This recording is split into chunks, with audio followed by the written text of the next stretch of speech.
Louvado seja o nosso Deus. Eu quero meditar com os irmãos nesta manhã no Evangelho de João, capítulo 6.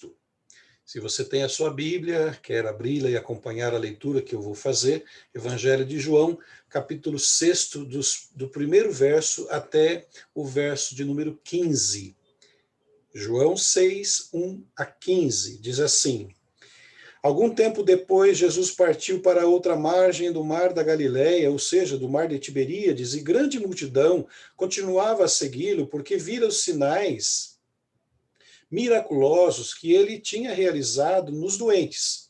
Então Jesus subiu ao monte e sentou-se com os discípulos. Estava próxima a festa judaica da Páscoa.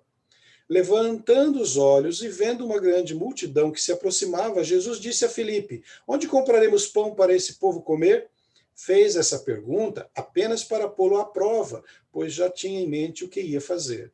Filipe lhe respondeu: 200 denários não comprariam pão suficiente para cada um recebesse um pedaço. Outro discípulo, André, irmão de Simão, Pedro, tomou a palavra. Aqui está um rapaz com 5 pães de cevada e 2 peixinhos. Mas o que é isto para tanta gente? Disse Jesus: Mandem o povo assentar-se. Havia muita grama naquele lugar e todos se assentaram. Era cerca de 5.000 homens. Então Jesus tomou os pães, deu graças e o partiu entre os que estavam assentados, tanto quanto queriam.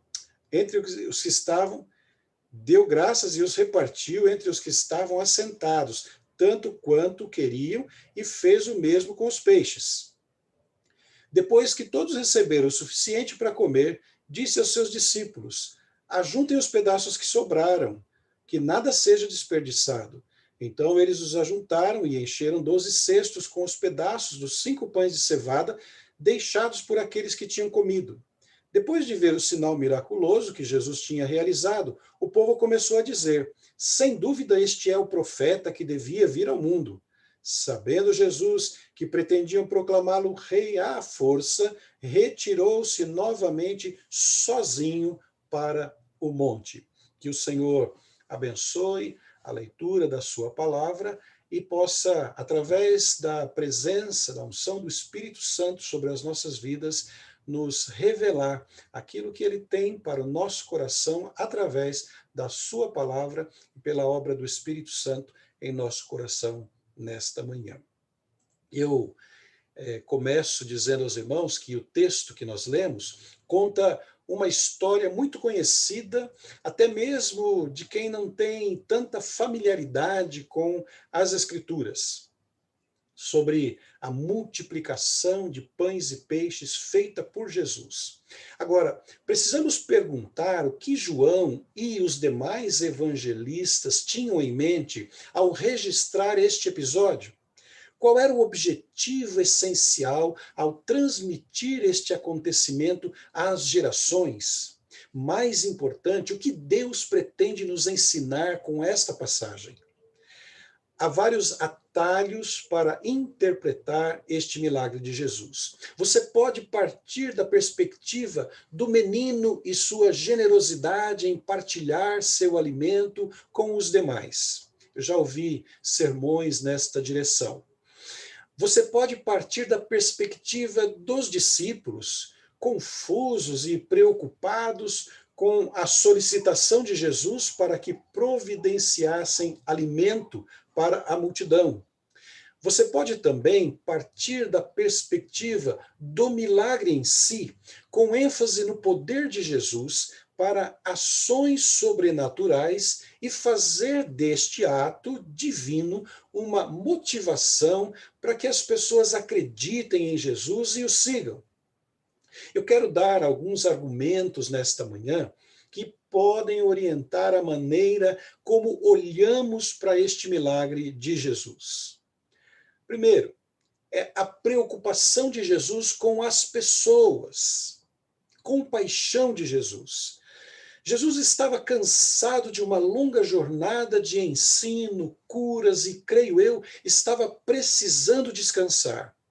Ele atravessou o mar em busca de um momento de refrigério, mas ao chegar lá, percebeu que sua estratégia tinha sido frustrada, porque a multidão o encontrara novamente. O Evangelho de Marcos, ao narrar este mesmo episódio, afirma que Jesus se compadeceu da multidão porque eram como ovelhas sem pastor. E a primeira preocupação de Jesus foi alimentar estas pessoas. Ele estava preocupado com as pessoas, percebeu? Ele poderia lhes dar mais um sermão ou um milagre espetacular para satisfazer as suas expectativas e mandá-los para casa. Mas ele está preocupado em alimentá-los. E o texto refere-se a 5.000 homens. As mulheres e crianças não entram nesta conta, e por isso os estudiosos dizem que é possível que estivesse ali cerca de 10.000 ou 12.000 pessoas. Então, tenha em mente, neste primeiro ponto que abordamos, que Jesus se preocupa com você, com as suas necessidades, com a sua saúde, com o seu trabalho. Mas há um segundo ponto que eu quero ver com os irmãos, que é o poder sobrenatural de Jesus. Havia uma multidão e Jesus pensou em alimentá-las. Na cabeça dos discípulos era impossível. É melhor que os mande jantar cada um em suas próprias casas. O que encontraram no meio da multidão? Algo insignificante, um menino com 5 pães e 2 peixes. O próprio André, discípulo de Jesus, se referiu a este achado como descartável ao dizer: o que é isso para tanta gente? 5 pães, 2 peixes, não vai fazer nenhuma diferença para cerca de 10.000, 12.000 pessoas. O que é isso para tanta gente? Mas nas mãos de Jesus, estes pães e peixes se multiplicaram. Este ato de Jesus foi, aos olhos da multidão, e deve ser aos nossos olhos também, uma prova da divindade de Jesus, de seu poder.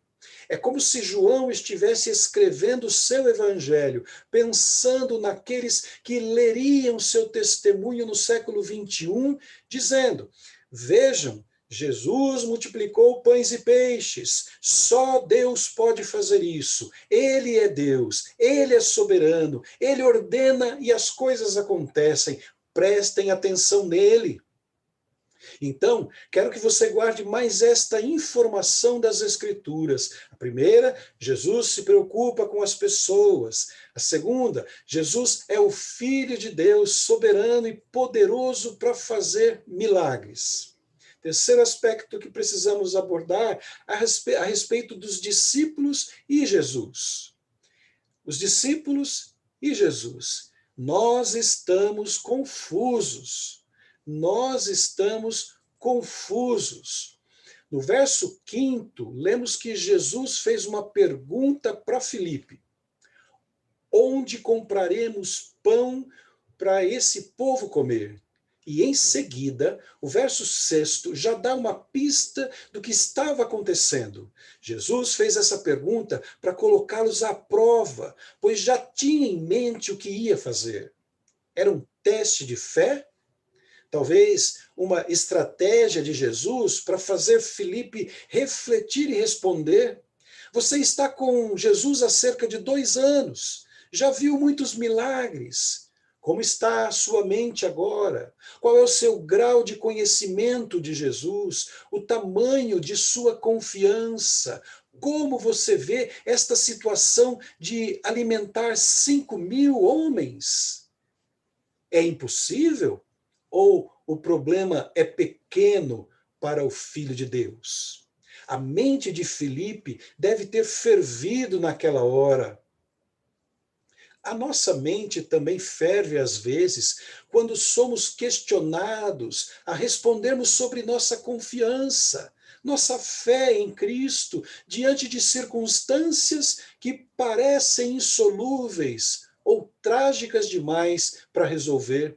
Filipe diria a Jesus: desculpe, já vi muitas coisas espetaculares de sua parte, mas Vamos pensar sobre sua pergunta?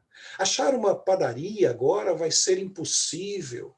E mesmo que encontrássemos uma, fazer pão para 12.000 pessoas está fora de questão. E ainda que considerássemos a possibilidade de termos um exército de padeiros habilidosos e fornos superpotentes para produção em larga escala, 200 denários não conseguiria pagar tanto pão assim? Faça a conta que Filipe fez. Um denário era equivalente a um dia do trabalhador.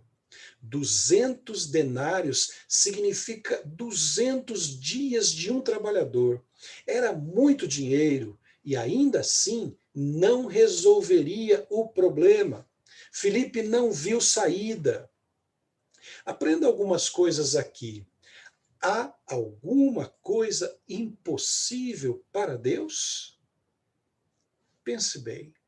Há alguma coisa impossível para Deus? Quantas vezes, de forma até mesmo inocente, você olhou para o seu problema como impossível que Jesus faça algo ou alguma coisa, que ele resolva esta situação? Alguma vez você foi a Jesus com dores e temores e ele despediu você de mãos vazias? Filipe poderia fazer uma retrospectiva de suas experiências com Jesus ao longo dos últimos 2 anos. Ele já tinha visto outros milagres. Poderia dizer: bem, é só esperar e já já ele vai nos surpreender com o seu poder. Eu confio nele. Lembre-se que o texto deixa clara a intenção de Jesus fazer um teste com os discípulos, talvez para avaliar o nível de sua fé e confiança nele.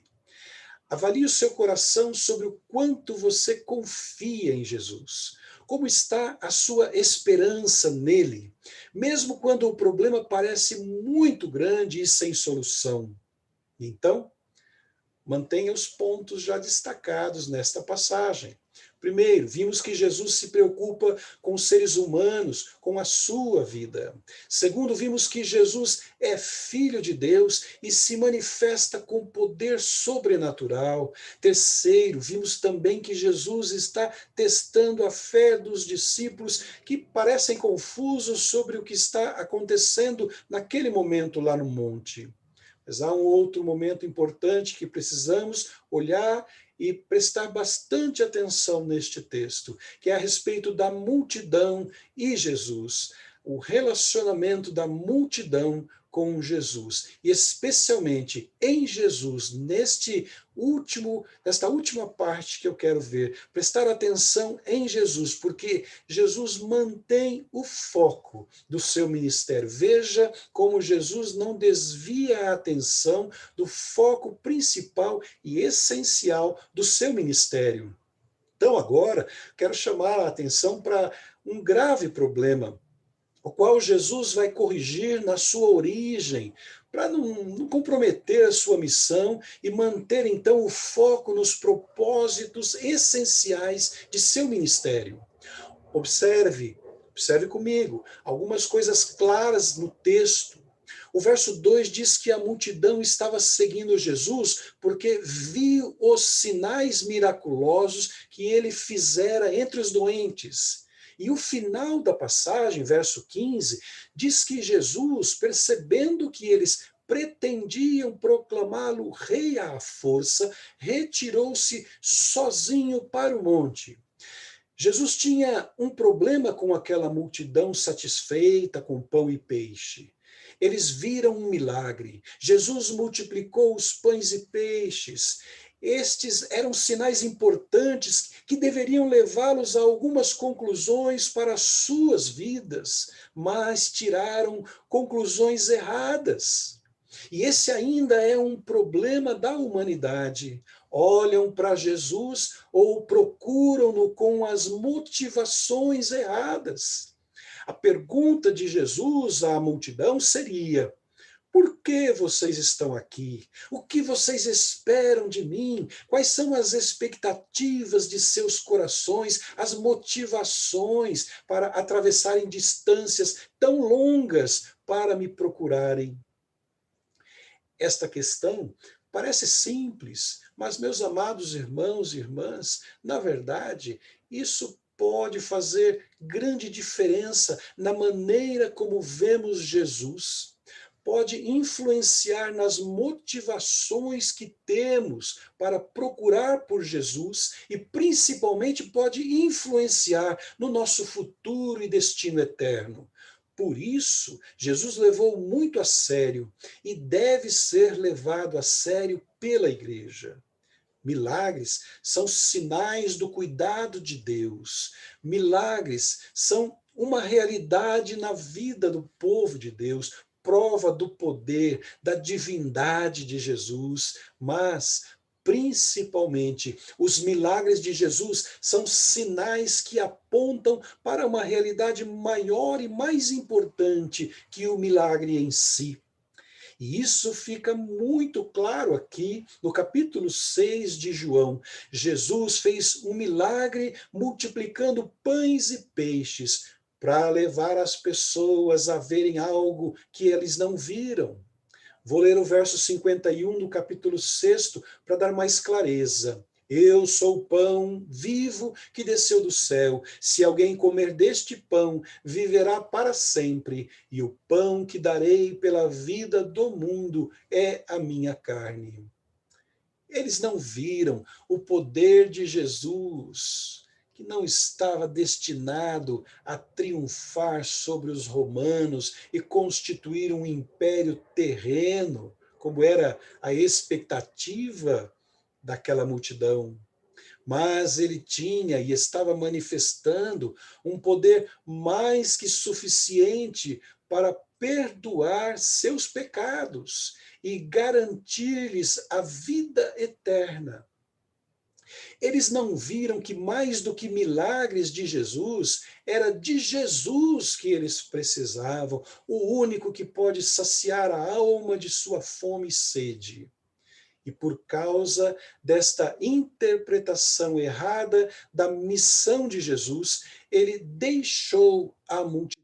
Veja que interessante, meus irmãos e irmãs. O verso 15 diz que Jesus deixou a multidão. Você já viu algo semelhante? Alguém procurar Jesus e ele os deixar, os abandonar? Vejam aqui, é nítido. A multidão corre atrás de Jesus porque quer ver milagres. Jesus se afasta da multidão porque esperava uma compreensão mais profunda do que ele está fazendo. Ele mesmo disse, no verso 26 do capítulo 6, a verdade é que vocês estão me procurando não porque viram os sinais miraculosos, mas porque comeram os pães e ficaram satisfeitos. Sinais querem nos dizer algo muito mais importante do que o sinal em si. Olhe para um semáforo com luz vermelha acesa. É apenas um sinal simples, mas ele aponta para algo muito importante e grave. Se você passar este cruzamento, vai bater seu carro e pode morrer ou matar alguém. A multidão viu o sinal, mas não viu para onde o sinal apontava. E isso é arriscado. Jesus multiplicou os pães e peixes e as pessoas ficaram lá, esperando mais pão, ou cura, ou algum novo milagre que Jesus tiraria da cartola. E Jesus diz: subam mais alto, raciocinem direito, vejam se é isso mesmo que vocês querem. Este milagre de Jesus é um sinal de que estamos diante do Salvador, do Filho de Deus, que veio a este mundo prometido por Deus, proclamado pelos profetas no passado, encarnado como o Emanuel, Deus conosco, anunciado pelo último dos profetas, João Batista, como o Cordeiro de Deus, que tira o pecado do mundo e cuja graça nos garante vida eterna. E vocês não conseguem ver nada mais além de um milagre? insistem em correr atrás de Jesus para ver mais milagres. Vejam que perigo. Quando isso aconteceu, Jesus deixou a multidão e se retirou, conforme vimos no verso 15. Eu não tenho tempo aqui, mas em outra ocasião gostaria de continuar neste capítulo 6, porque Jesus vai dar explicações detalhadas sobre suas verdadeiras intenções neste milagre. Ele vai falar sobre o verdadeiro pão da vida, em contraste com o pão que comeram momentos atrás e que se estraga. Eu sou o pão da vida. Aquele que vem a mim nunca terá fome. Verso 35 do capítulo 6. O foco principal desta mensagem não é o garoto, não é o milagre, não é a multidão que segue Jesus, mas fundamentalmente o foco principal é Jesus, o pão da vida. Devemos manter nosso foco nele, devemos agradecer a ele, não pelo milagre do pão que deteriora, mas por ser ele mesmo o pão da vida, que sacia a fome da nossa alma. Com que frequência você agradece a Deus pelo sacrifício de Cristo em seu lugar? Com que frequência você agradece a Deus pela cruz manchada de sangue inocente para livrar você da condenação eterna e oferecer-lhe a eternidade? É sobre isso que este milagre está falando com você nesta manhã. Jesus tem mais e melhor para cada um de nós, além dos sinais, além das curas, além dos milagres. E se você vai a Jesus apenas na hora em que a fome aperta, ou quando surge uma necessidade mais urgente, veja como ele age com a multidão. Aquelas pessoas queriam Jesus como um meio para alcançar seus objetivos ou necessidades pessoais. Quando Jesus percebeu esta intenção no coração da multidão, ele a deixou sozinha. Por isso, por melhor que seja a intenção dos pregadores, há um cuidado que deve ser tomado aqui, pois se der ênfase no menino e na doação de pães e peixes, podemos ter uma bela mensagem, mas esquecer o foco principal, Jesus. E mesmo se pregarmos uma mensagem enfatizando Jesus e o milagre da multiplicação, podemos errar ao dar mais ênfase no milagre, no sinal, do que no valor maior que ele representa e indica. Por que Jesus se retirou? Por que a euforia da multidão não estava em quem ele é, mas no que ele podia dar ou fazer por mim?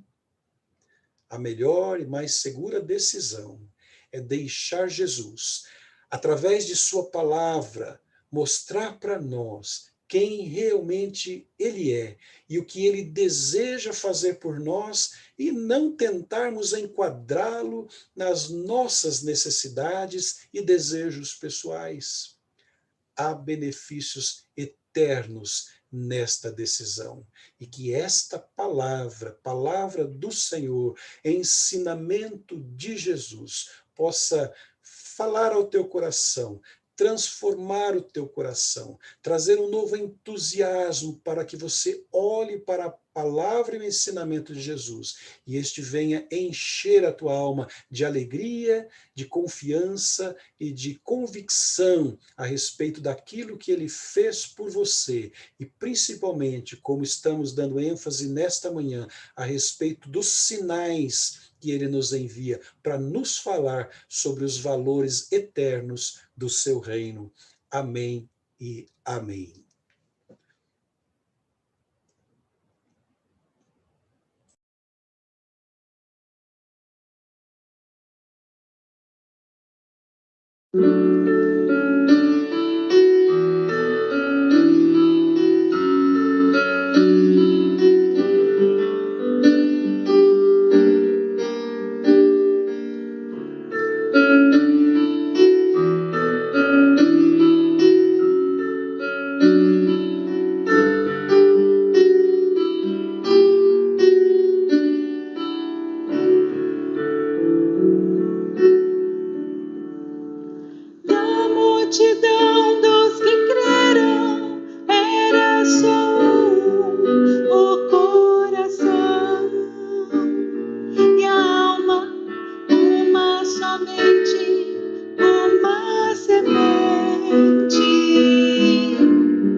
poder, curas, milagres de Deus, sempre proclamação, Cristo Senhor ressurgiu. Sempre grande poder, curas, milagres de Deus, sempre proclamação, Cristo Senhor ressurgiu. Da multidão dos que creram, era só o coração e a alma, muita alegria, singela vida. Na simpatia de todos, nasce a igreja de novo, povo de Deus, sal e luz para todos os povos. Na simpatia de todos, nasce a igreja de novo, povo de Deus, sal e luz para todos os povos.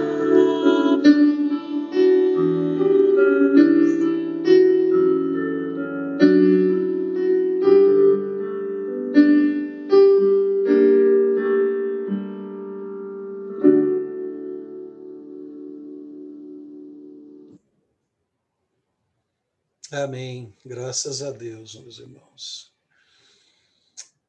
Você que preparou a sua mesa para celebrar este momento conosco, a ceia do Senhor, eu queria antes te dar na verdade é um lembrete, né? Porque você já sabe, se tudo correr bem, a nossa volta está na contagem regressiva. E com a graça de Deus, nós poderemos estar juntos novamente e participando deste momento de celebração da ceia como comunidade reunida, de verdade, lá no nosso templo. Aliás, a Juliana cometeu um grave pecado hoje, né? Ela nos fez lembrar do nosso templo.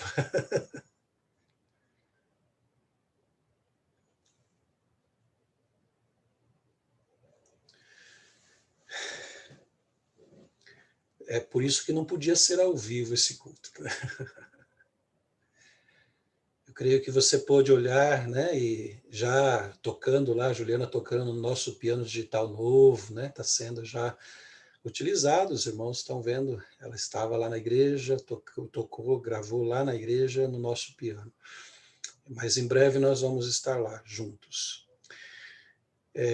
Eu fico imaginando, se você está com a sua mesa aí, você pode olhar para ela com o pão e o cálice.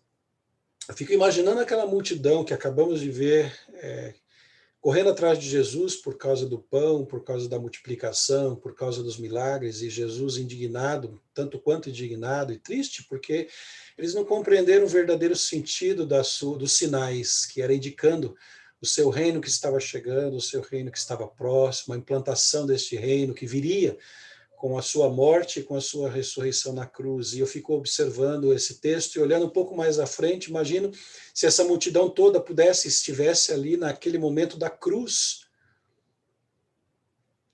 pudesse olhar para Jesus pendurado na cruz e dissesse assim, uau, lá atrás nós pedíamos mais milagres, nós queríamos torná-lo rei e agora ele é apenas mais um crucificado como ladrão, como bandido, como pior dos marginais. Mas foi essa cruz que deu para você e para mim o privilégio de estarmos juntos nesta manhã com alegria, celebrando a vida, celebrando o pão da vida, como ele mesmo ensinou a multidão lá atrás. Eu sou o pão da vida. Eu sou o pão da vida, disse Jesus. E eu quero que você participe deste momento da celebração da ceia, pensando sobre esta afirmação de Jesus, porque quando ele diz que ele é o pão da vida, ele está dizendo uma série de coisas, que se fôssemos nomear aqui, levaríamos muito tempo para dizer.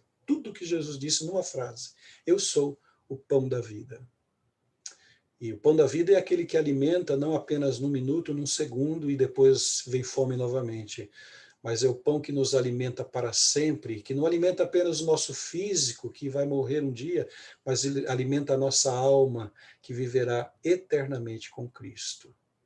Convido você a curvar a sua cabeça aí onde você está e vamos agradecer a Deus e consagrar estes elementos da ceia, o pão e o cálice. Oremos.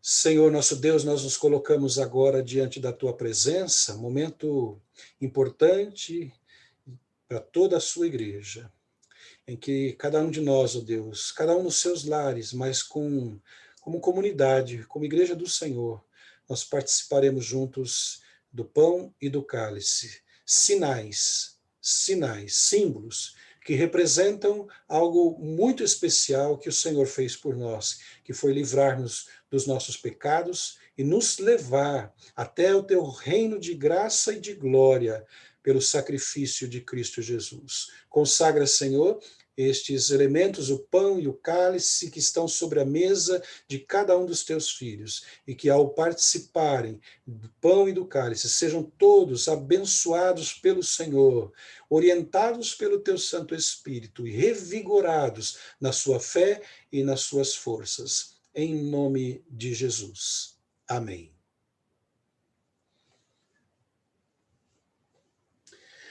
O Senhor